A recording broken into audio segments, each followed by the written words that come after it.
You're listening to the Launchcast, the podcast about leadership, business, life, and growth with me, your host, George Andriopoulos. It's like food for your ears. At this time, I'm going to ask that you fasten your seatbelts. Launch sequence. Launch sequence activated. Launch sequence activated. 5, 4, 3, 2, 1. Woo!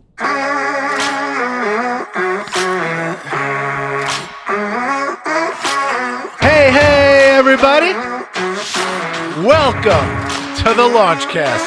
The storm is coming, but I'm prepared. Episode 202. I still got goosebumps. You can't see them, but they're there. It's episode 202, Leadership 101. Teach them how to say goodbye. This is a different episode. A little bit different. I'm going to talk about that in a minute. But first, we got to do the usual stuff. It's the Launch Dad himself bringing you your favorite podcast on the planet. It's true. It's damn true. Right now, as the beat drops. Into the black hole.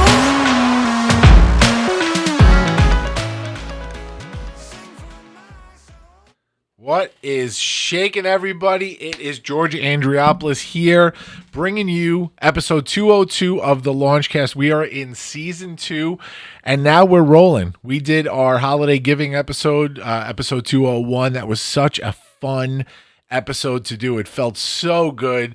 We made donations through my organization, through my company, Launchpad 516. We donated to the Long Island Coalition Against Bullying and the Nicholas Center as a little surprise for them as we brought them on the episode.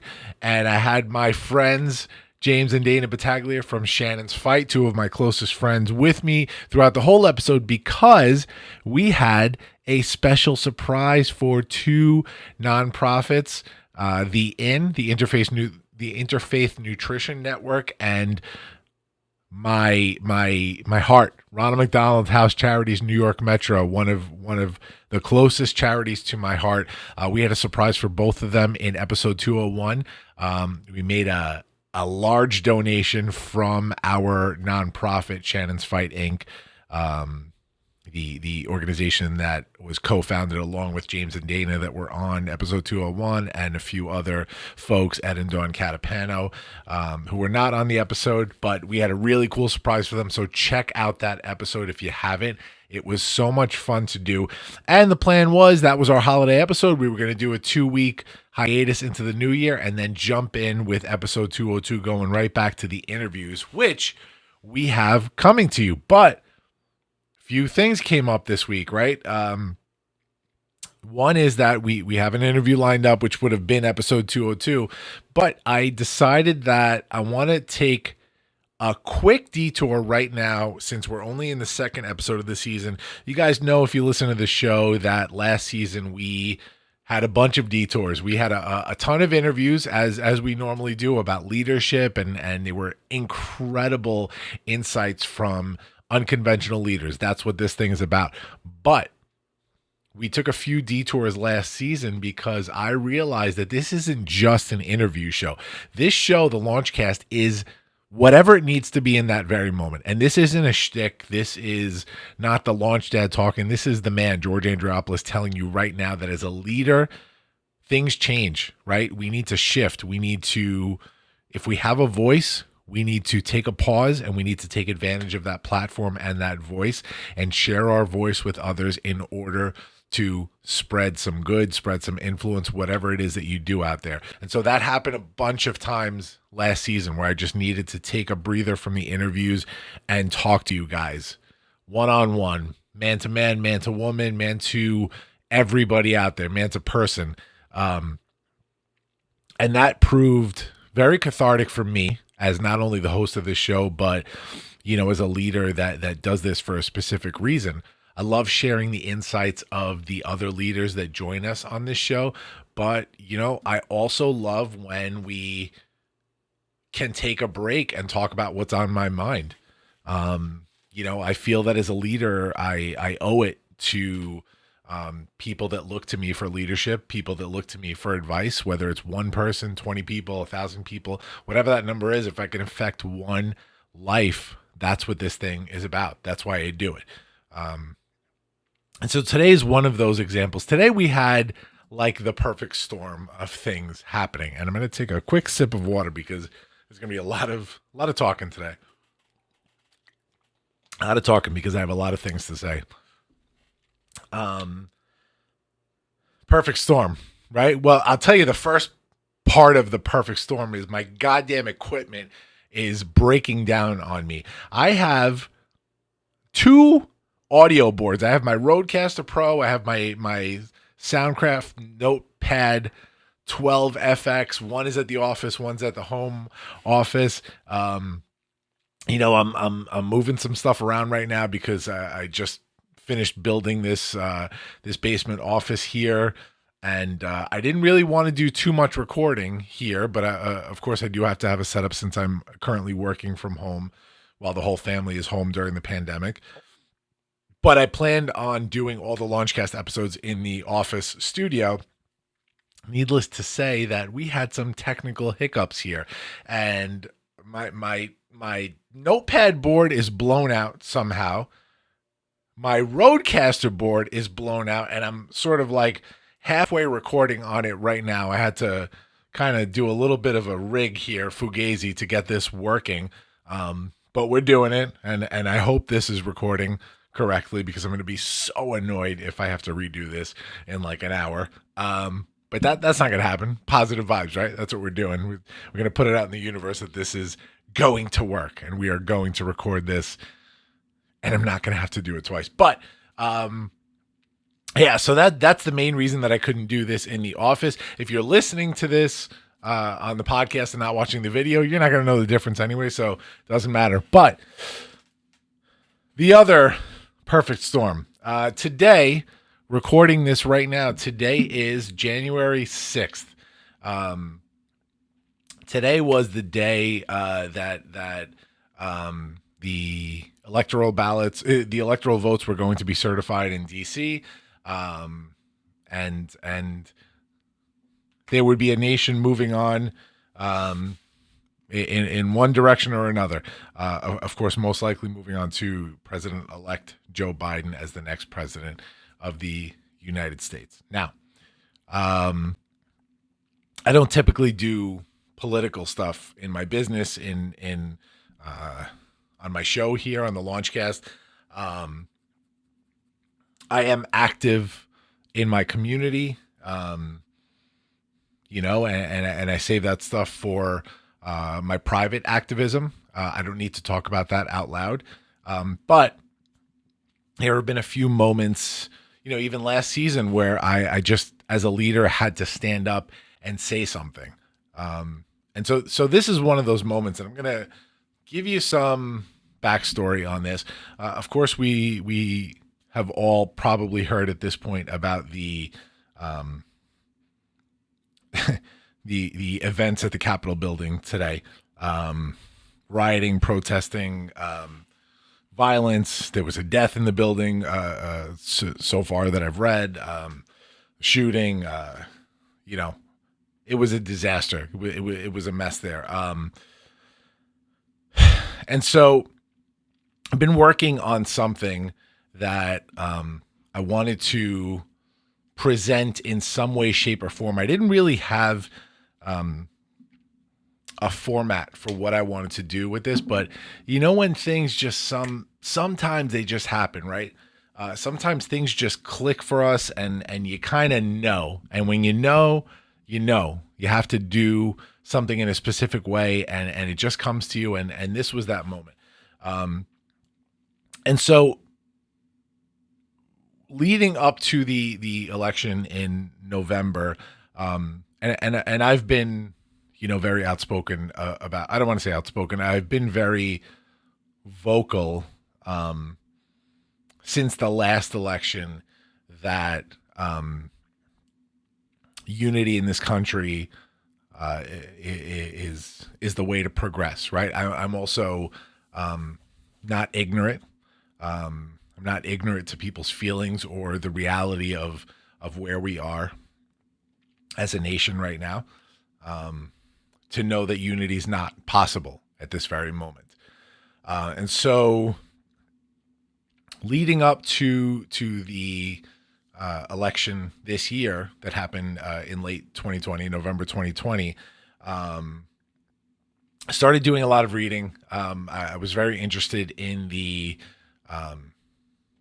political history of this company. I wanted of this country, I should say, not company. I wanted to learn more. I wanted to understand the workings of how this country was built. And I will say, funny enough, we talk about things happening for a reason and perfect storms.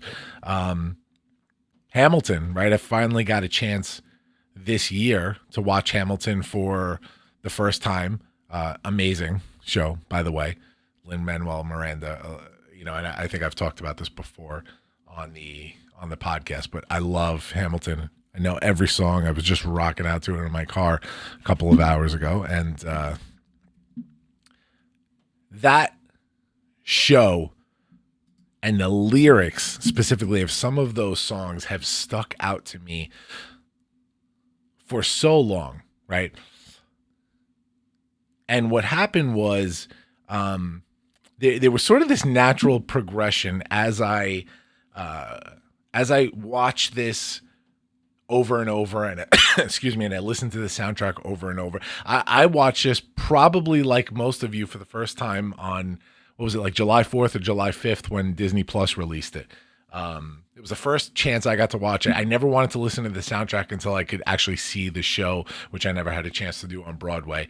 But there was this natural progression when I would listen to the music.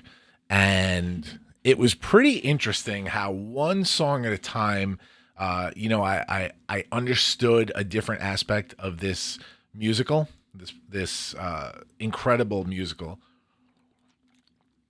And the breakdown of each character, of course, the obvious one being Alexander Hamilton in the show. And then I took my time with Aaron Burr and analyzing Aaron Burr and his place in history and in the show. And it was pretty cool to gain that understanding and see these little Easter eggs all over the show that, whether they're fact or not, right? Like I think I've read a lot that there have been some liberties taken with the show, whatever. It's the gist of what people were feeling at the time, and based on a book, of course, that Lin-Manuel Miranda read and was inspired to write this musical. But I'm going in this Hamilton vortex right now. But specifically, one of my favorite characters in the show was George Washington. He was just, obviously, the person portraying him, which was Christopher Jackson in the original show, he took his spin on George Washington and portrayed him as the man that he came out to be on the show. And judging by everything I've read about the man and the passion for the country and all that, I think it was a true characterization of George Washington. I can't say that for sure. I don't think anybody can because, we don't know the guy, right? But based on his writings and what he's done for this country and the history behind it, I really started to take notice of Christopher Jackson's performance, right? And then particularly the words in some of his songs and the honor, the patriotism, the excitement, right? The excitement in his voice over the birth of this new nation then. And I man, I have so much to say about this. I'm trying to keep this compact, guys, because there's something I want to do at the end of this that's going to take a little while, and may seem boring to some of you, but I really hope not. The journey that George Washington took during the Hamilton musical and in effect in reality, was pretty cool, because what I got from it was there was this huge layer of patriotism and loyalty to the idea of this nation. That struck me so much, because he was the general who was working with nothing during the war, right? The Revolutionary War. He was working with, in essence, just a band of misfits that were pasted together to make an army against this all-powerful, massive army that Britain was fighting us with.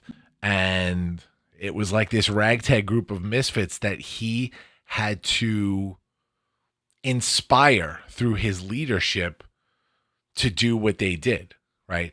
And then the general gets looked to as the figurehead, the father, the leader of this nation. And I don't think, based on everything I've read and of course the portrayal in Hamilton, I don't know if he necessarily wanted that, right? Because even after his first term, he tries to step down, and he was convinced by Thomas Jefferson and Alexander Hamilton to stay on for another term.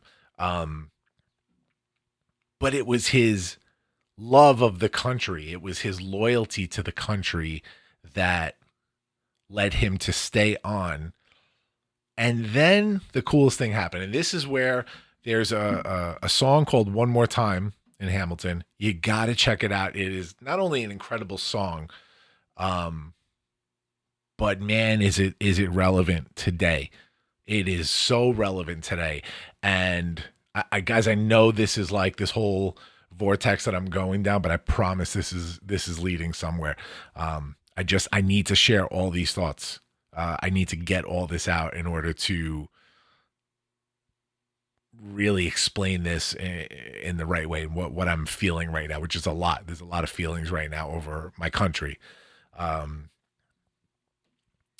so this song, One More Time, basically is about George Washington choosing to step down after his second term. Now, that in itself was just huge, right? George Washington, in effect, could have been the king, quote unquote, king of the United States if he wanted to be. He had the respect, he had the support to do it. Now, would something like that have happened? I don't know. If he was a different man, he could have pushed for it. He could have had support for that, possibly. Who knows how things would have gone down? But that's not who he was. He was a constitutionalist. He was loyal to the Constitution of the United States and the idea of this nation that these people wanted to develop, that was born out of a nation that was controlled by another nation, and a nation that wanted independence, a nation that wanted to experiment with the democratic experiment, have a democratic nation, not controlled by a king, controlled by the people, a true democracy. And so this song, One More Time, is about him choosing to step down after his second term to show the people that the machine works, that what they built works. And it's like, I can't show you unless I walk away and let others step into this leadership role, just like you allowed me to, right? That's the gist of what he did and what this song is about. God, so many poignant lines in this song, so many poignant lines. I can't even begin to list them all. I could do an entire episode. I could do an entire series about this one song. The argument between him and Hamilton. Hamilton's trying to convince him to stay. Hamilton's saying that, you could continue to serve. And Washington is saying, no, one last time. And if we get this right, we're going to teach them how to say goodbye. And Hamilton says, the people will say you're weak. And Washington says, no, they will see we're strong. And Hamilton says, your position is so unique. And Washington says, so I'll use it to move them along. If I say goodbye, the nation learns to move on. It outlives me when I'm gone. Right. And then he goes into this whole philosophical thing about how, he deserves to enjoy the land that he helped to build and let somebody else step into the leadership role and so on. But man, when I first heard the essence of this, I had heard the song probably 10 times already before I really discovered the essence of the song. And then the coolest thing, right, is that they go into, in the end, they go into a I don't even know. They sort of harmonized speaking, the speaking part, with one of them speaking, one of them singing it. That starts with, though in reviewing the incidents of my administration, I am unconscious of intentional error. I am nevertheless too sensible of my defects not to think it probable that I may have committed many errors. I shall also carry with me the hope that my country will view them with indulgence, and after 45 years of my life dedicated to its service with an upright zeal, the faults of incompetent abilities will be consigned to oblivion, as I myself must soon be to the mansions of rest. Now, there's more to that, but the way that they perform that, I knew right away. I'm like, oh, this is something, and the whole musical talks about all these writings that Hamilton has done, these papers that he wrote, these essays he wrote. So I started looking this up, and sure enough, I realized that this is actually a quote from Washington's farewell address, which, of course, Alexander Hamilton penned. I don't know exactly how much the split was, but I'm sure whether they co-wrote it or Hamilton ghost wrote it for him as his speechwriter, whatever the case was, it was the work of two brilliant men and really the thoughts of George Washington down on paper. And as soon as I realized that this was his farewell address, I'm like, I got to read this. I got to read this thing. And so I picked this up. I'm going to, for those watching the video now, I'll show this on screen. Washington's farewell address, right? So this is about, excuse me, this is about, this is a small copy that I have that shows it at about 65 pages, but this is like a 32-page essay, right? And what was cool about this was, as the farewell address, this actually was delivered to the American people in the pages of a Philadelphia newspaper on September 19th, 1796. This wasn't a speech that he got up in front of people to give. He felt this better would be delivered as an essay that people could sit down and read and truly understand.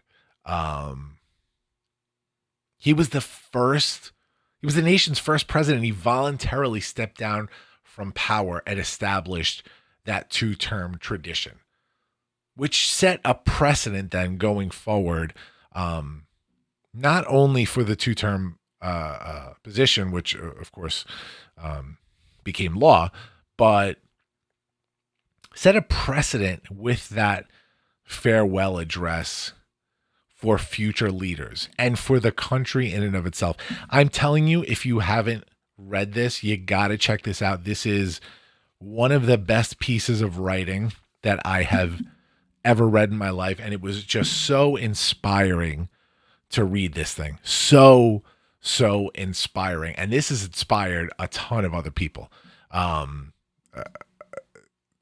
It's one of the most widely read addresses. I'll read some facts on it. Quickly became the most famous address in the nation, more widely reprinted than the Declaration of Independence for the first 100 years of our republic. The cool part was that he didn't take a victory lap, right? After his 2 terms in presidency, leading the United States of America to victory over Britain, becoming its own country, becoming independent. This farewell address was a warning. right? This document was a warning full of wisdom that inspired and informed not only the people then and the people now, if you read it, it informed future presidents. Namely Abraham Lincoln, Eisenhower, Reagan, Obama. They've all cited this farewell address and more. Abraham Lincoln, right, during the 1860 presidential campaign, he was the newly formed. He was the nominee of the newly formed Republican Party, and he cited the farewell address repeatedly in one of his speeches, calling out the divisiveness that had led the nation to the brink. Now, of course, Abraham Lincoln, the president during the Civil War, he said, "Some of you delight to flaunt in our faces the warning against sectional parties given by Washington in his farewell address. Could Washington himself speak, would he cast the blame of that sectionalism upon us who sustain his policy or upon you who repudiate it? We respect that warning of Washington, and we commend it to you together with his example, pointing to the right application of it." Of course, sectionalism, something that Washington talked about, warning against sectionalism in the United States. I'm telling you, if you read this thing, you're going to be like, shit, was this guy like did he have a crystal ball? Could he tell the future of what was going on? And the coolest thing is, I called out Lincoln. I'm gonna call out Eisenhower, Reagan. There's so many more. I can't call them all out, but during speeches that they referenced Washington's farewell address, like these are all presidents during different times in our country's history. Very vastly different times, right? And this speech was applicable during those times. Every single time this speech was applicable. I keep saying speech, this writing. It wasn't actually a speech, the address. The second most famous farewell address in presidential history was Dwight Eisenhower's wise warning against the rise of the military-industrial complex. And the spark of insight for that speech was relit by White House speechwriter Frederick Fox in a memo in 1960. As the time for the president's retirement draws near, I recommend you rereading the farewell address of George Washington. It is a beautifully wise and modest piece by a faithful public servant who loved his country. So he went on to say, I was struck by its relevance to our day, yada, yada, yada, right? Check it out for yourselves. I'm not going to go into all these. Ronald Reagan found inspiration in Washington's farewell address from a specific section, the importance of morality and virtue to a self-governing people most often secured through religion. Reagan's most eloquent referral to the farewell address came during a speech at Moscow State University in 1988. It was a moment loaded with a lot of drama, conservative Cold War, warrior speaking to students in the heart of the Soviet Union about his hopes for lasting peace amid the reforms going on and the thawing of the Cold War, right?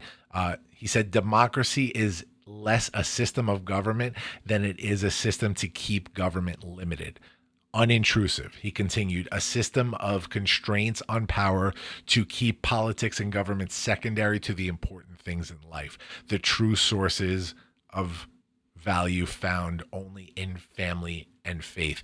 Again,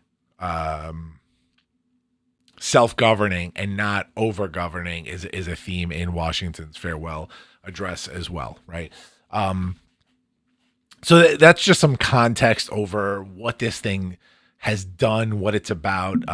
It's such an incredible piece of writing. Now, why am I bringing this up today? Why did I interrupt this season to do another solo episode? I know you guys love these solo episodes where you have to be bored to tears by my voice for an hour. But here's the deal.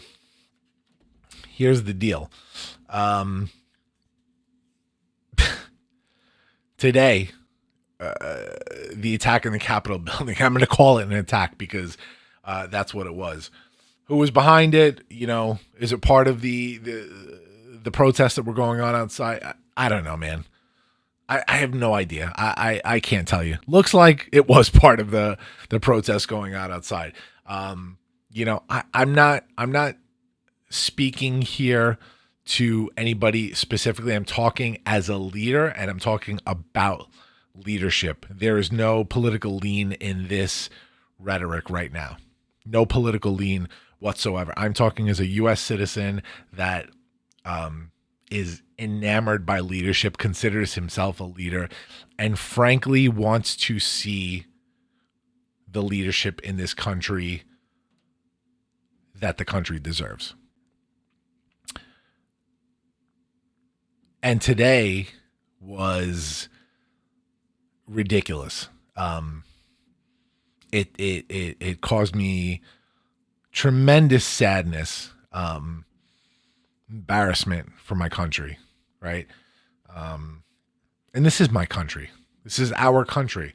I'm the son of two immigrants. The Andreopoulos family came here in a couple of different batches over the years. You know, my father and my grandmother and my aunt came here together on a ship. Took, forever to get. I think it was like 2 months to get here from Greece when they came here. And my grandfather was here before that. My two uncles were here before that. My one uncle fought in the Vietnam War. He was a Navy veteran of 30 something years and still contracts with the Navy. My grandfather came here, lived the American dream, right? Greek immigrant, came here. By the time my dad got here, my my grandfather owned like 40 restaurants in New York.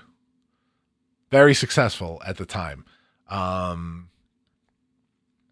it couldn't have happened without the notion that was built back in the 1700s for immigrants to come here to build a life in America. America was always supposed to be the melting pot of the world. And I'm proud of this country for that.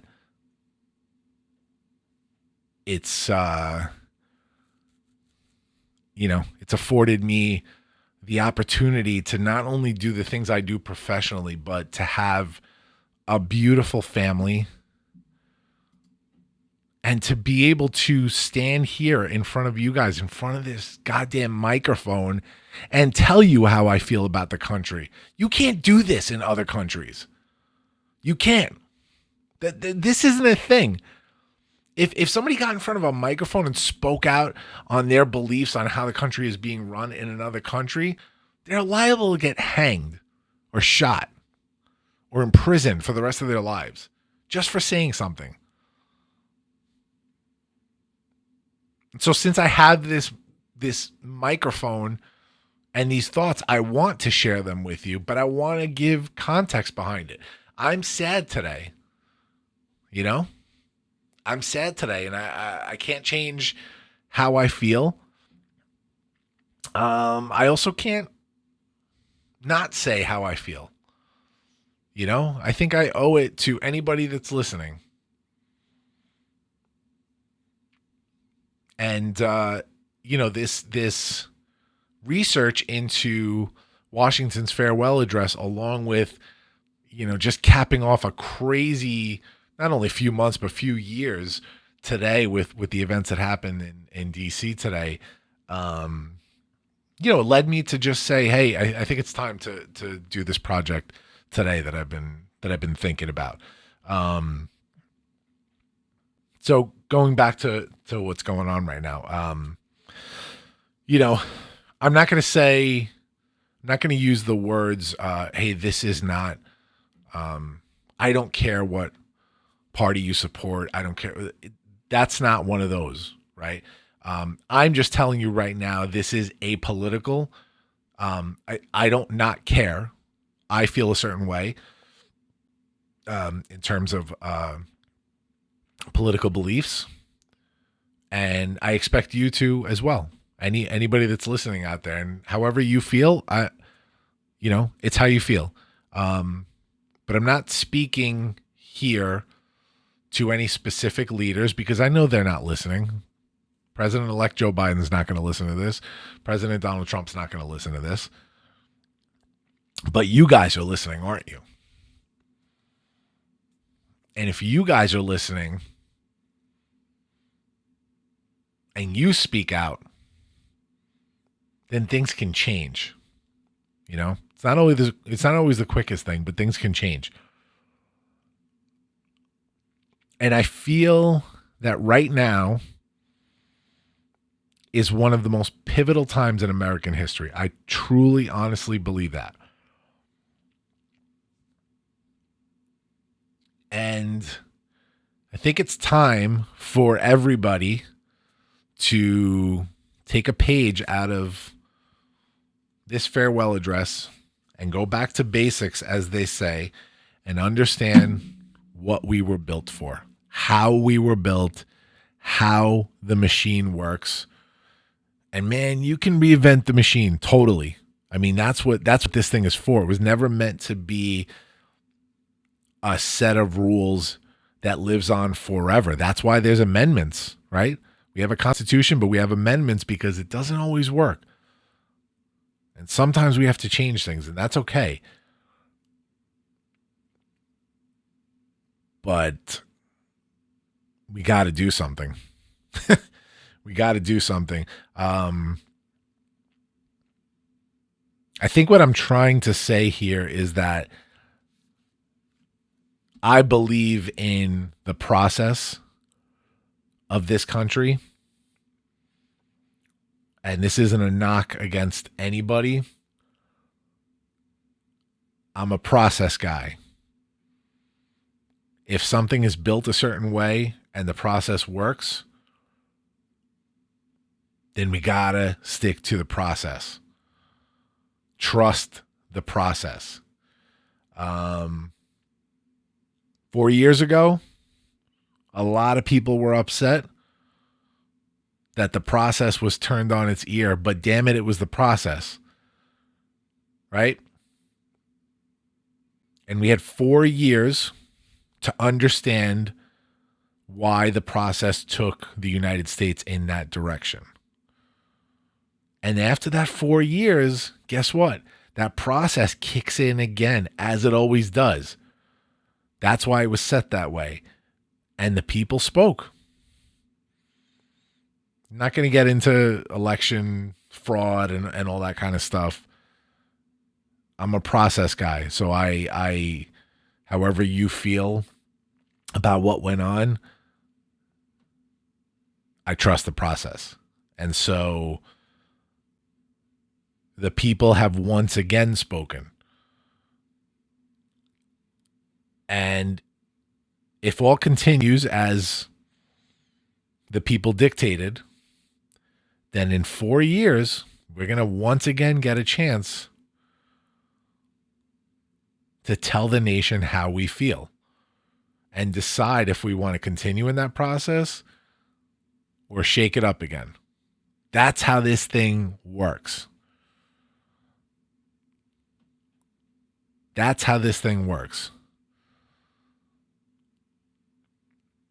And so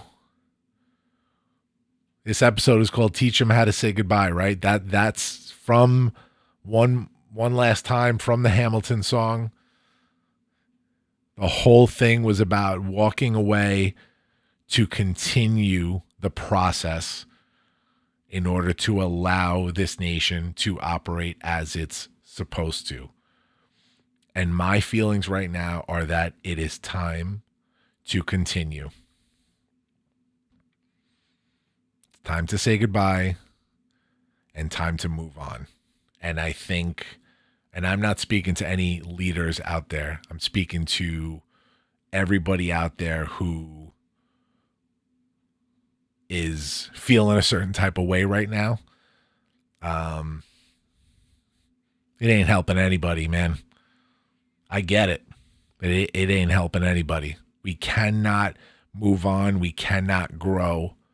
We will have setbacks like this. I don't know the final numbers of today, what the hell went on. I kind of honestly was so disgusted that after I saw that a few friends in the area were safe, I kind of turned the volume off because, I just needed to process. And so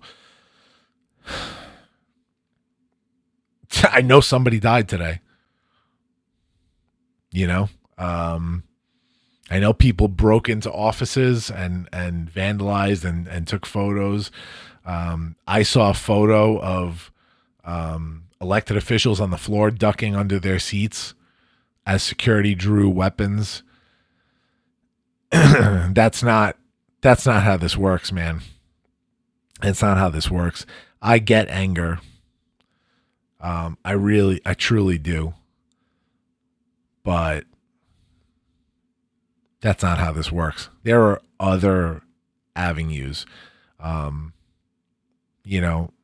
That being said, from a leadership perspective now, I feel it's pretty irresponsible to provide false hope in something that just is not going to get changed, and it's not going to get changed. It's irresponsible, I don't know how else to say it. It's irresponsible, and I personally have had enough. And I know that doesn't matter to anybody, but it matters to me, and that's why I'm speaking out loud right now. I've had enough, and I want to move on. I'm not that person saying like, oh, we need to all unify again and we need to be buddy and happy and hold hands again and everything needs to go back to how it used to be. I'm not saying that. That's not real. That's not going to happen anytime soon. There is a lot of work to be done before anything like that happens. Let's be realistic. Let's be realistic right now. We have a lot of work to do before that happens. But, I think with the process, if we can jump back into it, I think now that so many people are activated, whatever you think about these elections, right? The results of the elections, all I know is that the number of people that voted was insane this year, and it excited me so much to see those numbers because those people are now activated. They are actively involved. Man, I remember elections where like you could talk to friends that had no idea what the deal was out there. Hey, how do you feel about Social Security? And what? Social Security? What are we talking about here? Back when I was in my 20s. Now, you can't find a person that doesn't have an opinion on what's going on out there, on politics, on the country, on the future of our nation. And that's cool. I love that. I think that's amazing. Now it's how we carry that forward. The responsibility we take going forward, how we use that newfound engagement in people, how we use this passion that people have developed going forward to progress. Because if we just continue the same shit, we're going to be back to square one again.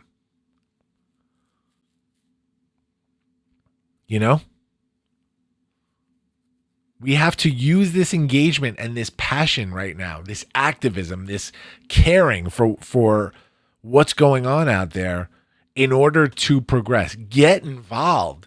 Be part of the fucking process. Be part of this nation.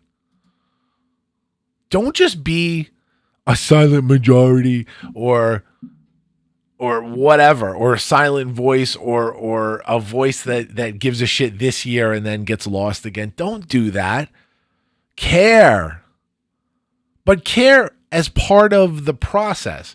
And if you don't think the process is right, then take the right avenues to go about changing that process. You know?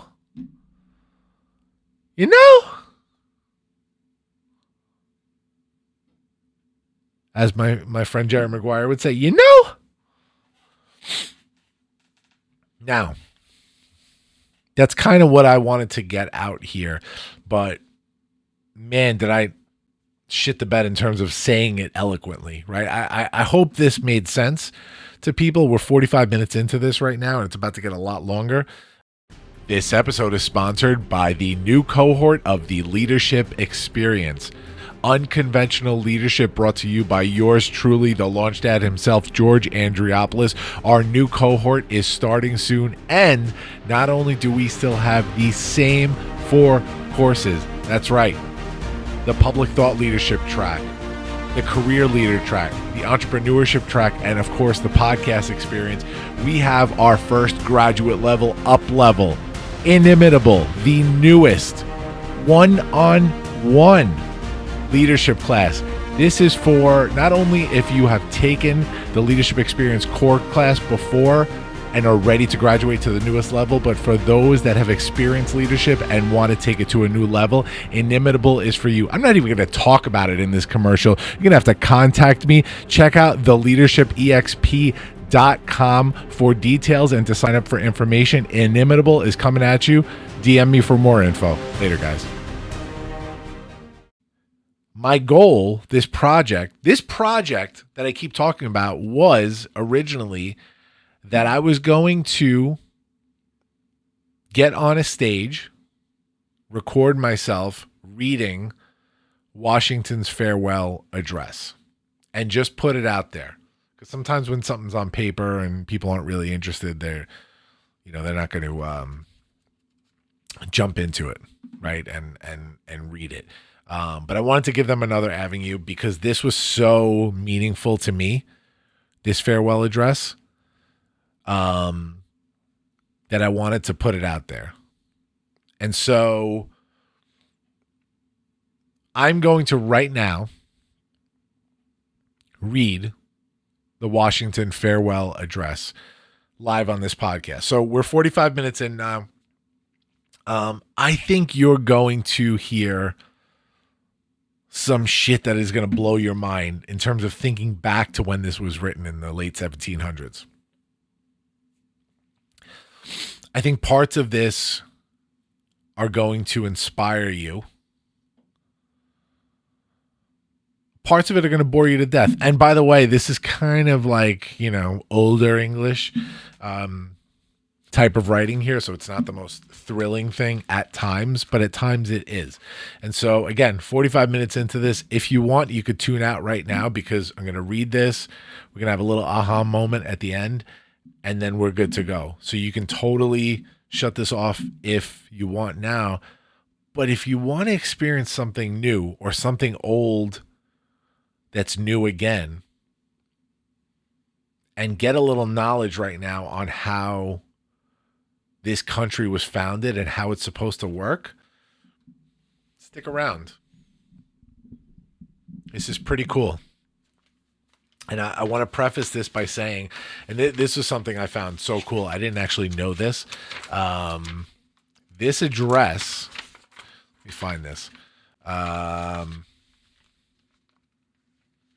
was written with the assistance of Alexander Hamilton and James Madison. Washington's principal concern was for the safety of the 8-year-old Constitution. He believed that the stability of the Republic was threatened by the forces of geographical sectionalism, political factionalism, and interference by foreign powers in the nation's domestic affairs. Wow. Those 3 sound super familiar, don't they? Dun, dun, dun. He urged Americans to subordinate sectional jealousies to common national interests, writing at a time before political parties had become accepted as vital extra-constitutional opinion-focusing agencies.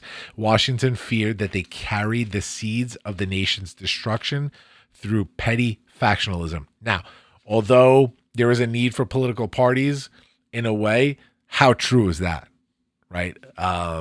Man, and to be honest, like for those that aren't super versed in politics, not that I am, this is just my understanding, is that, if you feel a certain type of way and you have a certain set of beliefs, then a party is a way to be represented by a larger group that has voting power and the power to actually help your thoughts and ideals carry through into law and into the government. And so that's really the original intent of political parties. Of course, where we are now is just, we'd love to wipe the slate clean and just start over, but here we are. So Washington did not publicly deliver the farewell address. It was printed in the Philadelphia Daily American Advertiser and then in papers around the country. Now, what's cool about this is very cool. In 1862, with the Constitution endangered by civil war, 1,000 citizens of Philadelphia petitioned Congress to commemorate the forthcoming 130th anniversary of George Washington's birth by providing that the farewell address of Washington be read aloud on the morning of that day in one or the other of the houses of Congress. Both houses agreed and assembled in the House of Representatives chamber on February 22nd, 1862, where Secretary of the Senate John W. Forney rendered the farewell address very effectively, as one observer recalled. The practice of reading the farewell address did not immediately become a tradition, but it is now a tradition and is read every year since 1893. The Senate has observed Washington's birthday by selecting one of its members to read the entire farewell address. So I think that is really, really cool. I'm going to take a sip of water right now and start this thing. If you're tuning out now, go right ahead, but I'm telling you, stick around for this. This is some cool shit, man. All right, but if you're tuning out, later, guys. See you next week. Here we go. Washington's farewell address. Friends and fellow citizens, the period for a new election of a citizen to administer the executive government of the United States being not far distant, and the time actually arrived when your thoughts must be employed in designating the person who is to be clothed with that important trust, it appears to me proper, especially as it may conduce to a more distinct expression of the public voice, that I should now apprise you of the resolution I have formed to decline being considered among the number of those out of whom a choice is to be made. I beg you, at the same time, to do me the justice to be assured that this resolution has not been taken without a strict regard to all the considerations appertaining to the relation which binds a dutiful citizen to this country, and that in withdrawing the tender of service which silence in my situation might imply, I am influenced by no diminution of zeal for your future interest, no deficiency of grateful respect for your past kindness, but am supported by a full conviction that the step is compatible with both. The acceptance of and continuation hitherto in the office to which your suffrages have twice called me have been a uniform sacrifice of inclination to the union of duty and to a deference for what appeared to be your desire.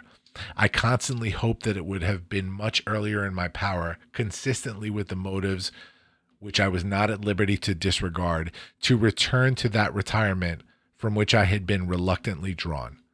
The strength of my inclination to do this, previous to that last election, had even led to the preparation of an address to declare it to you, but mature reflection on the then perplexed and critical posture of our affairs with foreign nations and the unanimous advice of persons entitled to my confidence impelled me to abandon the idea. I rejoice that the state of your concerns, external as well as internal, no longer renders the pursuit of inclination incompatible with the sentiment of duty or propriety, and am persuaded, whatever partiality may be retained for my services, that in the present circumstances of our country you will not disapprove my determination to retire. The impressions with which I first undertook the arduous trust were explained on the proper occasion. In the discharge of this trust, I will only say that I have, with good intentions, contributed towards the organization and administration of the government, the best exertions of which a very fallible judgment was capable. Not unconscious in the outset of the inferiority of my qualifications, experience in my own eyes, perhaps still more in the eyes of others, has strengthened the motives to diffidence of myself, and every day the increasing weight of years admonishes me more and more that the shade of retirement is as necessary to me as it will be welcome. Satisfied that if any circumstances have given peculiar value to my services, they were temporary. I have the consolation to believe that while choice and prudence invite me to quit the political scene, patriotism does not forbid it. In looking forward to the moment which is intended to terminate the career of my public life, my feelings do not permit me to suspend the deep acknowledgement of that debt of gratitude which I owe to my beloved country for the many honors it has conferred upon me. Still more for the steadfast confidence with which it has supported me, and for the opportunities I have thence enjoyed of manifesting my inviolable attachment by services faithful and persevering, though in usefulness unequal to my zeal. If benefits have resulted to our country from these services, let it always be remembered to your praise, and as an instructive example in our annuals, that under circumstances in which the passions agitated in every direction were liable to mislead amidst appearances sometimes dubious, vicissitudes of fortune often discouraging, in situations in which not unfrequently want of success has countenanced the spirit of criticism, the constancy of your support was the essential prop of the efforts, and a guarantee of the plans by which they were effected.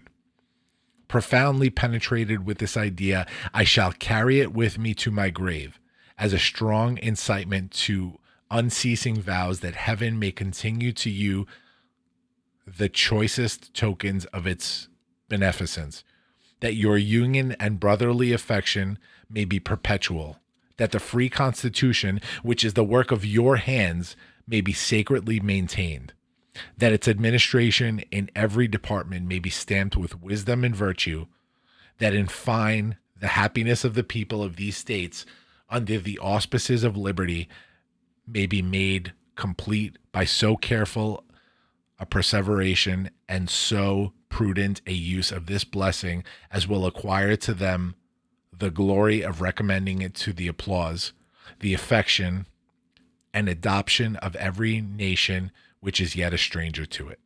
Here perhaps I ought to stop. But a solicitude for your welfare, which cannot end but with my life, and the apprehension of danger, natural to that solicitude, urge me on an occasion like the present to offer to your solemn contemplation and to recommend to your frequent review some sentiments which are the result of much reflection, of no inconsiderable observation, and which appear to me all important to the permanency of your felicity as a people. These will be offered to you with the more freedom as you can only see in them the disinterested warnings of a parting friend who can possibly have no personal motive to bias his counsel. Nor can I forget, as an encouragement to it, your indulgent reception of my sentiments on a former and not dissimilar occasion. Interwoven as is the love of liberty with every ligament of your hearts, no recommendation of mine is necessary to fortify or confirm the attachment. The unity of government which constitutes you one people is also now dear to you. It is justly so, for it is a main pillar in the edifice of your real independence, the support of your tranquility at home, your peace abroad, of your safety, of your prosperity, of that very liberty which you so highly prize. But as it is easy to foresee that, from different causes and from different quarters, much pains will be taken, many artifices employed, to weaken in your minds the conviction of this truth. At this is the point in your political fortress against which the batteries of internal and external enemies will be most constantly and actively, though often covertly and insidiously, directed. It is of infinite moment that you should properly estimate the immense value of your national union to your collective and individual happiness, that you should cherish a cordial, habitual, and immovable attachment to it, accustoming yourselves to think and speak of it as of the palladium of your political safety and prosperity, watching for its preservation with jealous anxiety, whatever may suggest even a suspicion that it can in any event be abandoned, and indignantly frowning upon the first dawning of every attempt to alienate any portion of our country from the rest, or to enfeeble the sacred ties which now link together the various parts. For this you have every inducement of sympathy and interest. Citizens by birth or choice of a common country, that country has a right to concentrate your affections. The name of American, which belongs to you, in your national capacity, must always exalt the just pride of patriotism more than any appellation derived from local discriminations. With slight shades of difference, you have the same religion, manners, habits, and political principles. You have in a common cause fought and triumphed together. The independence and liberty you possess are the work of joint councils and joint efforts, of common dangers, sufferings, and successes. But these considerations, however powerfully they address themselves to your sensibility, are greatly outweighed by those which apply more immediately to your interest. Here every portion of our country finds the most commanding motives for carefully guarding and preserving the union of the whole. The North, in an unrestrained intercourse with the South, protected by the equal laws of a common government, finds in the productions of the latter great additional resources of maritime and commercial enterprise and precious material of manufacturing industry. The South, in the same intercourse, benefiting by the agency of the North, sees its agriculture grow and its commerce expand. Turning partly into its own channels the seamen of the North, it finds its particular navigation invigorated, and while it contributes in different ways to nourish and increase the general mass of the national navigation, it looks forward to the protection of a maritime strength, to which itself is unequally adapted. The East, in a like intercourse with the West, already finds, and in the progressive improvement of interior communications by land and water, will more and more find a valuable vent for the commodities which it brings from abroad or manufactures at home.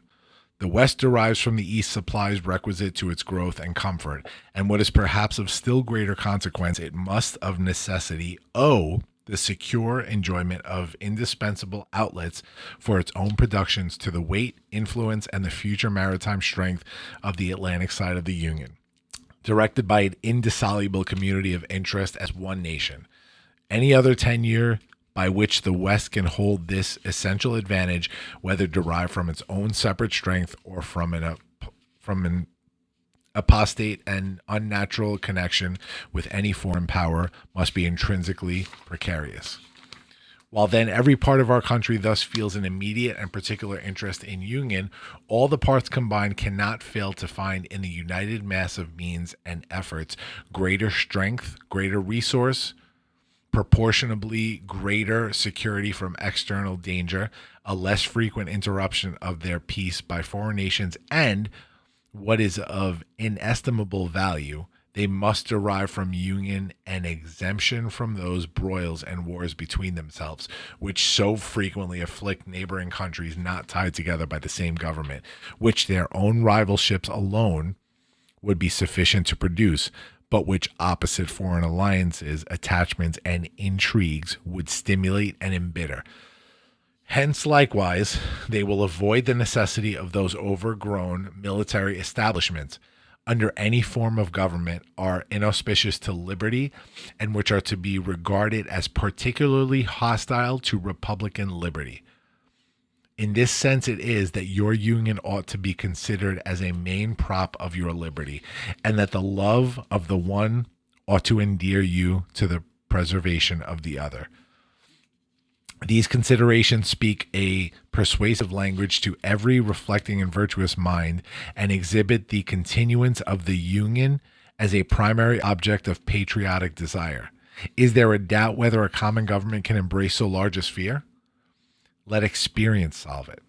To listen to mere speculation in such a case were criminal. We are authorized to hope that a proper organization of the whole with the auxiliary agency of governments for the respective subdivisions will afford a happy issue to the experiment. It is well worth a fair and full experiment. With such full power and obvious motives to union affecting all parts of our country, while experience shall not have demonstrated its impracticability, there will always be reason to distrust the patriotism of those who in any quarter may endeavor to weaken its bands.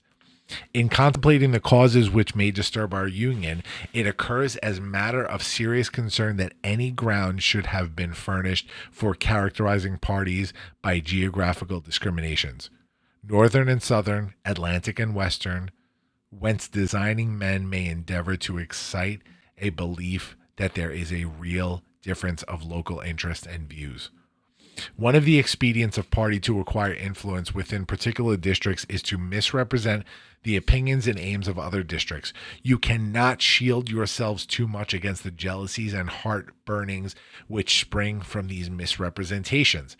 They tend to render alien to each other those who ought to be bound together by fraternal affection. The inhabitants of our Western country have lately had a useful lesson on this head. They have seen in the negotiation by the executive and in the unanimous ratification by the Senate of the treaty with Spain and in the universal satisfaction at the event throughout the United States a decisive proof how unfounded were the suspicions propagated among them of a policy in the general government and in the Atlantic states unfriendly to their interests regarding to the Mississippi. They have been witnesses to the formation of two treaties, that with Great Britain and that with Spain, which secure to them everything they could desire in respect to our foreign relations towards confirming their prosperity. Will it not be their wisdom to rely for the preservation of these advantages on the union by which they were procured?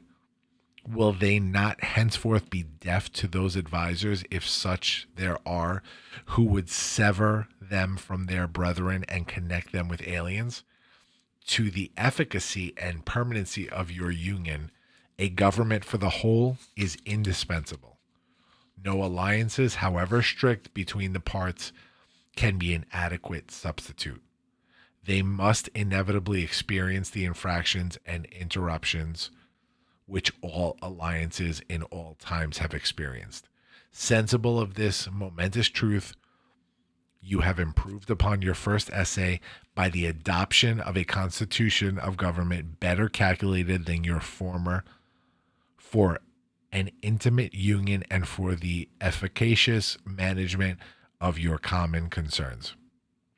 This government, the offspring of your own choice, uninfluenced and unawed, adopted upon full investigation and mature deliberation, completely free in its principles, in the distribution of its powers, uniting security with energy, and containing within itself a provision for its own amendment, has a just claim to your confidence and your support. Respect for its authority, compliance with laws, acquiescence in its measures are duties enjoined by the fundamental maxims of true liberty. The basis of our political system is the right of the people to make and to alter their constitutions of government. But the Constitution, which at any time exists until changed by an explicit and authentic act of the whole people, is sacredly obligatory upon all. The very idea of the power and the right of the people to establish government presupposes the duty of every individual to obey the established government.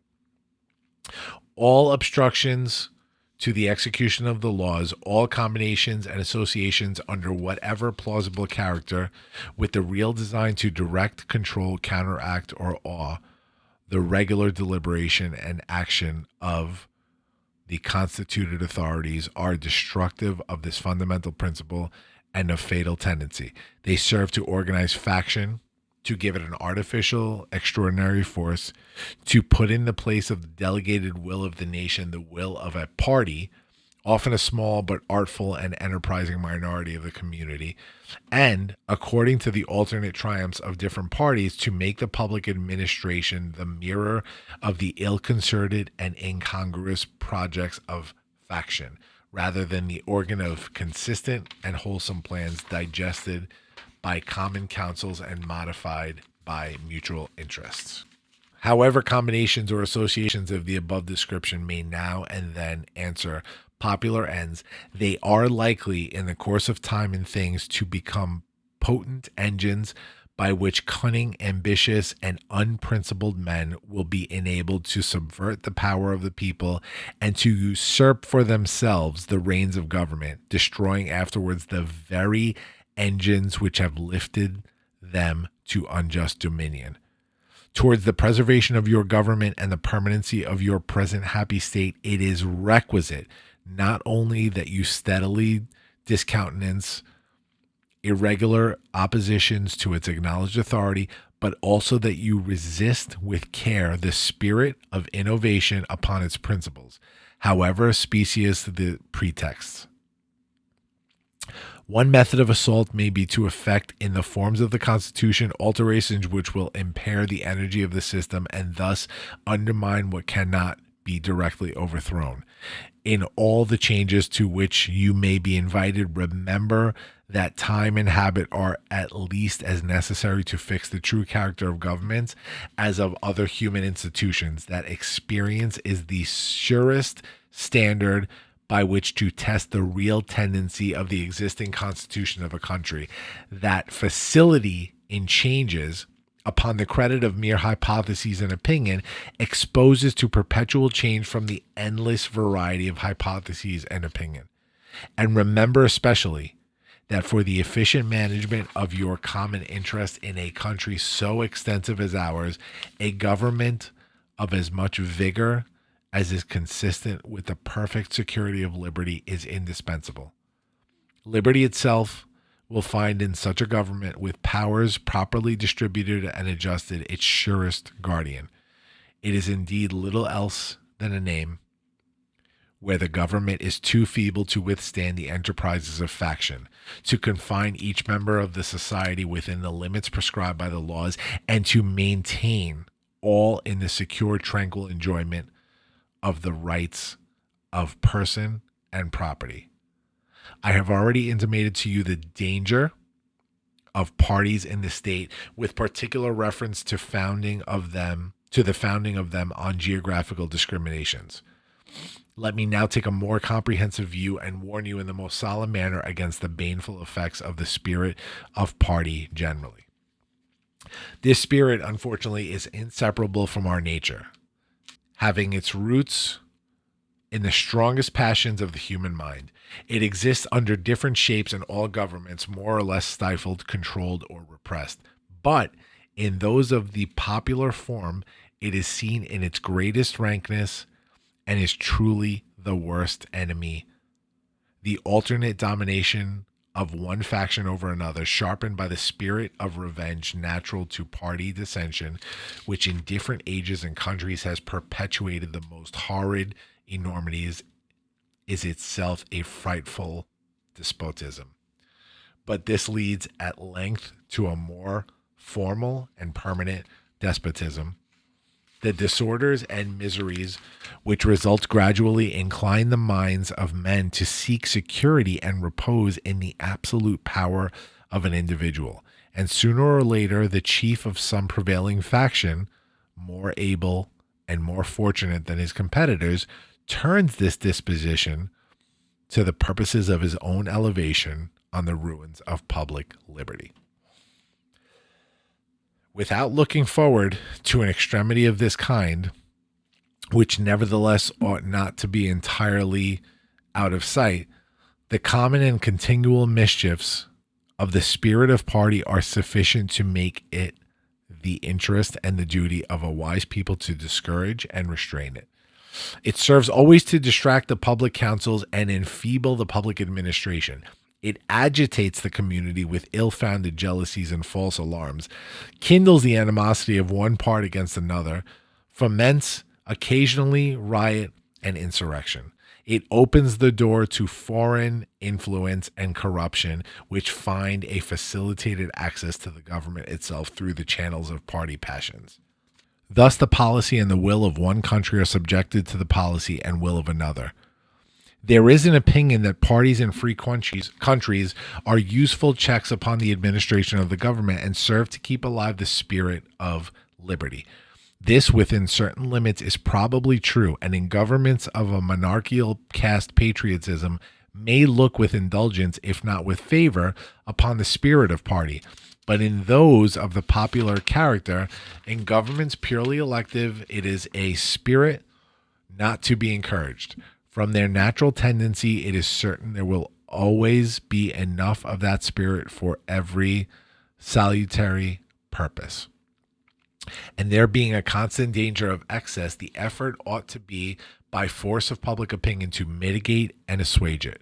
A fire not to be quenched, it demands a uniform vigilance to prevent it bursting into a flame, lest instead of warming, it should consume. It is important likewise that the habits of thinking in a free country should inspire caution in those entrusted with its administration to confine themselves within their respective constitutional spheres, avoiding in the exercise of the powers of one department to encroach upon another. The spirit of encroachment tends to consolidate the powers of all the departments in one, and thus to create whatever the form of government a real despotism. A just estimate of that love of power and proneness to abuse it, which predominates in the human heart, is sufficient to satisfy us of the truth of this position. The necessity of reciprocal checks in the exercise of political power by dividing and distributing it into different depositories and constituting each the guardian of the public weal against invasions by the others has been evinced by experiments, ancient and modern, some of them in our country and under our own eyes. To preserve them must be as necessary as to institute them. If, in the opinion of the people, the distribution or modification of the constitutional powers be in any particular wrong, let it be corrected by an amendment in the way which the Constitution designates. But let there be no change by usurpation, for though this in one instance may be the instrument of good, it is the customary weapon by which free governments are destroyed. The precedent must always greatly overbalance in permanent evil any partial or transient benefit which the use can at any time yield. Of all the dispositions and habits which lead to political prosperity, religion and morality are indispensable supports. In vain would that man claim the tribute of patriotism who should labor to subvert these great pillars of human happiness, these firmest props of the duties of men and citizens. The mere politician, equally with the pious man, ought to respect and to cherish them. A volume could not trace all their connections with private and public felicity. Let it simply be asked, where is the security for property, for reputation, for life, if the sense of religious obligation desert the oaths which are the instruments of investigation in courts of justice? And let us with caution indulge the supposition that morality can be maintained without religion. Whatever may be conceded to the influence of refined education on minds of peculiar structure, reason, and experience both forbid us to expect that national morality can prevail in exclusion of religious principle. Almost there, guys. It is substantially true that virtue or morality is a necessary spring of popular government. The rule indeed extends with more or less force to every species of free government. Who that is a sincere friend to it can look with indifference upon attempts to shake the foundation of the fabric? Promote then, as an object of primary importance, institutions for the general diffusion of knowledge. In proportion as the structure of a government gives force to public opinion, it is essential that public opinion should be enlightened. As a very important source of strength and security, cherish public credit. One method of preserving it is to use it as sparingly as possible, avoiding occasions of expense by cultivating peace, but remembering also that timely disbursements to prepare for danger frequently prevent much greater disbursements to repel it. Avoiding likewise the accumulation of debt not only by shunning occasions of expense, but by vigorous exertions in time of peace to discharge the debts which unavoidable wars may have occasioned, not ungenerously throwing upon posterity the burden which we ourselves ought to bear. The execution of these maxims belong to your representatives, but it is necessary that public opinion should cooperate. To facilitate to them the performance of their duty, it is essential that you should practically bear in mind that towards the payment of debts there must be revenue. That to have revenue there must be taxes, that no taxes can be devised which are not more or less inconvenient and unpleasant, that the intrinsic embarrassment inseparable from the selection of the proper objects, which is always a choice of difficulties, ought to be a decisive motive for a candid construction of the conduct of the government in making it, and for a spirit of acquiescence in the measures of obtaining revenue which the public exigencies may at one time dictate. Observe good faith and justice towards all nations. Cultivate peace and harmony with all. Religion and morality enjoin this conduct, and can it be that good policy does not equally enjoin it? It will be worthy of free, enlightened, and at no distant point a great nation to give to mankind the magnanimous and too novel example of a people always guided by an exalted justice and benevolence. Who can doubt that in the course of time and things the fruits of such a plan would richly repay any temporary advantages which might be lost by steady adherence to it? Can it be that Providence has not connected the permanent felicity of a nation with its virtue? The experiment, at least, is recommended by every sentiment which ennobles human nature. Alas, is it rendered impossible by its vices? In the execution of such a plan, nothing is more essential than that permanent, inveterate antipathies against particular nations and passionate attachments for others should be excluded, and that in place of them just and amicable feelings towards all should be cultivated. The nation which indulges towards another an habitual hatred or an habitual fondness is in some degree a slave.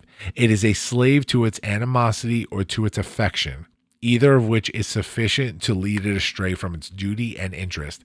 Antipathy in one nation against another disposes each more readily to offer insult and injury, to lay hold of slight causes of umbrage, and to be haughty and intractable when accidental or trifling occasions of dispute occur. Hence frequent collisions, obstinate, envenomed, and bloody contest. The nation, prompted by ill will and resentment, sometimes impels to war the government, contrary to the best calculations of policy. The government sometimes participates in the national propensity and adopts through passion what reason would reject.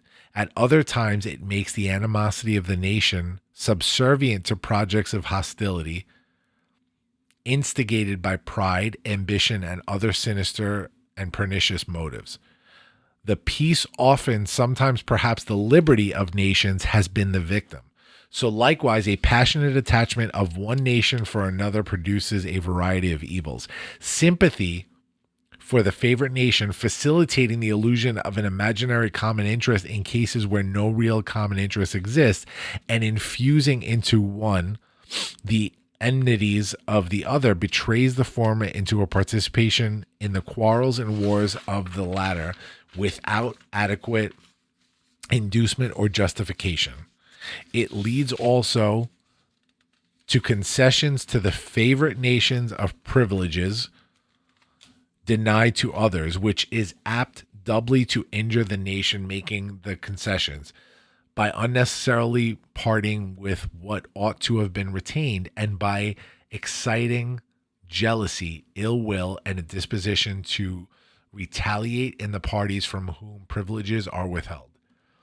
And it gives to ambitious, corrupted, or deluded citizens who devote themselves to the favorite nation facility to betray or sacrifice the interests of their own country with odium, sometimes even with popularity, gilding with the appearances of a virtuous sense of obligation, a commendable deference for public opinion, or a laudable zeal for public good, the base of foolish compliances of ambition, corruption, or infatuation.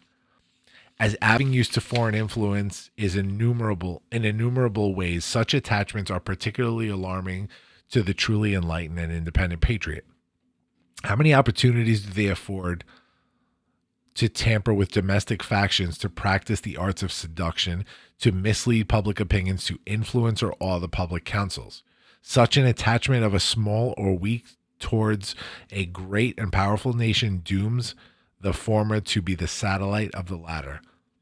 Against the insidious wiles of foreign influence, I conjure you to believe me, fellow citizens, the jealousy of a free people ought to be constantly awake, since history and experience prove that foreign influence is one of the most baneful foes of republican government.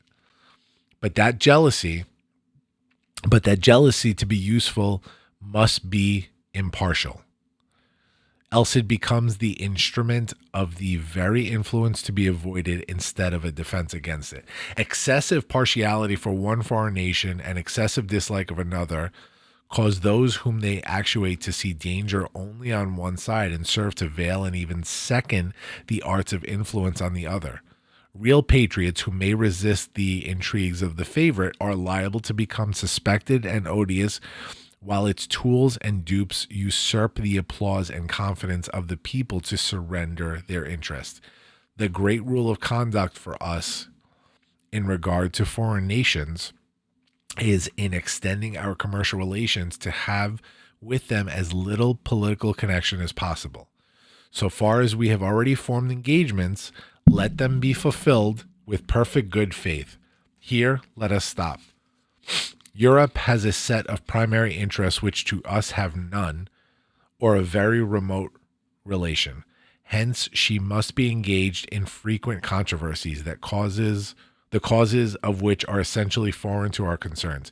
Hence, therefore, it must be unwise in us to implicate ourselves by artificial ties in the ordinary vicissitudes of her politics or the ordinary combinations and collisions of her friendship or enemies. Our detached and distant situation invites and enables us to pursue a different course. If we remain one people under an efficient government, the period is not far off when we may defy material injury from external annoyance, when we may take such an attitude as will cause the neutrality we may at any time resolve upon to be scrupulously respected. When belligerent nations, under the impossibility of making acquisitions upon us, will not lightly hazard the giving us provocation, when we may choose peace or war as our interest guided by justice shall counsel. Why forego the advantages of so peculiar a situation? Why quit our own to stand upon foreign ground? Why, by interweaving our destiny with that of any part of Europe, entangle our peace and prosperity in the toils of European ambition, rivalship, interest, humor, or caprice? It is our true policy to steer clear of permanent alliances with any portion of the foreign world. So far, I mean, as we are now at liberty to do it. For let me not be understood as capable of patronizing infidelity to existing engagements. I hold the maxim no less applicable to public than to private affairs, that honesty is always the best policy. I repeat it, therefore, let those engagements be observed in their genuine sense. But in my opinion, it is unnecessary and would be unwise to extend them. Taking care always to keep ourselves by suitable establishments on a respectably defensive posture, we may safely trust to temporary alliances for extraordinary emergencies. Tail end, couple of pages. Harmony, liberal intercourse with all nations are recommended by policy, humanity, and interest. By even our commercial policy should hold an equal and impartial hand, neither seeking nor granting exclusive favors or preferences, consulting the natural course of things, diffusing and diversifying by gentle means the streams of commerce, but forcing nothing, establishing with powers so disposed, in order to give to trade a stable course, to define the rights of our merchants, and to enable the government to support them. Conventional rules of intercourse, the best that present circumstances and mutual opinion will permit, but temporarily and liable to be from time to time abandoned or varied, as experience and circumstances shall dictate, constantly keeping in view that it is folly in one nation to look for disinterested favors from another, that it must pay with a portion of its independence for whatever it may accept under that character, that by such acceptance it may place itself in the condition of having given equivalents for nominal favors, and yet of being reproached with ingratitude for not giving more. There can be no greater error than to expect or calculate upon the real favors from nation to nation. It is an illusion which experience must cure, which a just pride ought to discard. In offering to you, my countrymen, these counsels of an old and affectionate friend, I dare not hope they will make the strong and lasting impression I could wish, that they will control the usual current of the passions or prevent our nation from running the course which has hitherto marked the destiny of nations. But if I may even flatter myself that they may be productive of some partial benefit, some occasional good, that they may now and then recur to moderate the fury of party spirit, to warn against the mischiefs of foreign intrigue, to guard against the impostures of pretended patriotism. This hope will be a full recompense for the solitude for your welfare by which they have been dictated. How far in the discharge of my official duties I have been guided by the principles which have been delineated, the public records and other evidences of my conduct must witness to you and to the world. To myself, the assurance of my own conscience is that I have at least believed myself to be guided by them. In relation to the still subsisting war in Europe, my proclamation of the 22nd of April, 1793 is the index to my plan. Sanctioned by your approving voice and by that of your representatives in both houses of Congress, the spirit of that measure has continually governed me, uninfluenced by any attempts to deter or divert me from it. After deliberate examination with the aid of the best lights I could obtain, I was well satisfied that our country, under all the circumstances of the case, had a right to take, and was bound in duty and interest to take, a neutral position. Having taken it, I determined as far as should depend upon me to maintain it with moderation, perseverance, and firmness. The considerations which respect the right to hold this conduct, it is not necessary on this occasion to detail. I will only observe that according to my understanding of the matter, that right, so far from being denied by any of the belligerent powers, has been virtually admitted by all. The duty of holding a neutral conduct may be inferred, without anything more, from the obligation which justice and humanity impose on every nation, in cases in which it is free to act, to maintain, inviolate the relations of peace and amity towards other nations. The inducements of interest for observing that conduct will be best referred to your own reflections and experience. With me, a predominant motive has been to endeavor to gain time to our country to settle and mature its yet recent institutions, and to progress without interruption to that degree of strength and consistency which is necessary to give it, humanly speaking, the command of its own fortunes. This is the tingly part. This is the part that's, whew, my Hamilton fans. Though in reviewing the incidents of my administration, I am unconscious of intentional error. I am nevertheless too sensible of my defects not to think it probable that I may have committed many errors. Whatever they may be, I fervently beseech the Almighty to avert or mitigate the evils to which they may tend. I shall also carry with me the hope that my country will never cease to view them with indulgence, and that after 45 years of my life dedicated to its service with an upright zeal, the faults of incompetent abilities will be consigned to oblivion, as myself must soon to be the mansions of rest. Relying on its kindness in this as in other things, and actuated by that fervent love towards it, which is so natural to a man who views it the native soil of himself and his progenitors for several generations. I anticipate with pleasing expectation that retreat in which I promise myself to realize without alloy the sweet enjoyment of partaking in the midst of my fellow citizens the benign influence of good laws under a free government, the ever favorite object of my heart, and the happy reward, as I trust, of our mutual cares, labors, and dangers. I'm beat. That was heavy, but it was so worth it. If you stuck around for that, man, I applaud you. I wanted to do that. It was more of like I owed it to George Washington to say that out loud. I want our founding father to know that, 224 years later, we are still listening to your special words, and we appreciate the passion that you had for our nation,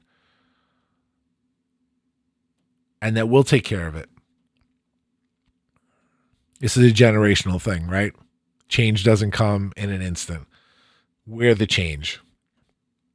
And so I felt in just reading that I owed it to this man as a person that loves this country, as a leader, as a person that appreciates leadership, to read this out loud, to speak his name and read this thing out loud. And to anybody out there that hasn't heard it and wanted the George Andriopoulos audiobook version, which it's super late right now. I'm not even going to say what time it is because it's like embarrassing how late I'm recording this. I know it was the late night voice of George, and it may not have been the most exciting thing. And I'm sure I stumbled over a few of those words, but damn it, we got through it. And I hope you, I'm going to put a link to the free version of this, the free download of the PDF of this. That's what I was reading off of because it was nice and big. It's actually only 26 pages. I thought it was 30 something. The PDF was 26 pages. Not bad. Took me just under an hour to read it. So whatever, is that a boring hour of podcasting? Maybe. I don't think so. If one person listened to that, if I got through to one person and they understand better what this nation was built on because of that, then it was worth it. Otherwise, I hope you guys enjoyed the first 45 minutes of this. The last hour has been a little different, but that's what we do on the Launchcast. We shake it up. What are my hopes for this? Just want to get back to the process. I want to trust the process. I want others to believe in the process, and I think it's just time to move on, and see where our nation goes from here. That's it. Guys, I appreciate you being with me today on this long one. I felt it. And when I feel it, I cancel guests and I just talk to you one on one or one on thousands, whatever. By the way, I just want to throw it out there as I'm completely losing my voice. We are now in over 45 countries. I say over 45 because we have 44 listed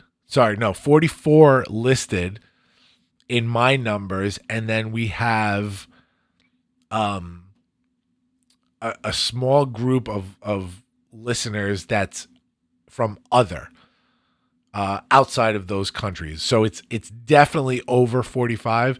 The exact number we would say is 45 because we don't know how many countries in that small pool, but 45 countries, damn it. Maybe we taught another country how to appreciate how we do things here, and hopefully we get back to that. So to everybody listening outside of the United States, thank you for listening to the Launchcast. I hope this sheds some light on our beautiful nation. To everybody listening to me here in the USA, you know how we do here. Thanks for listening to the Launchcast, guys.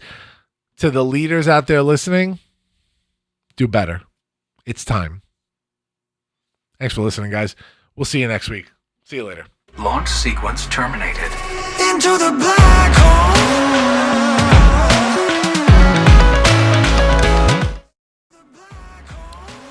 Thanks for listening to the Launchcast today. Please make sure to subscribe to this feed wherever podcasts are available.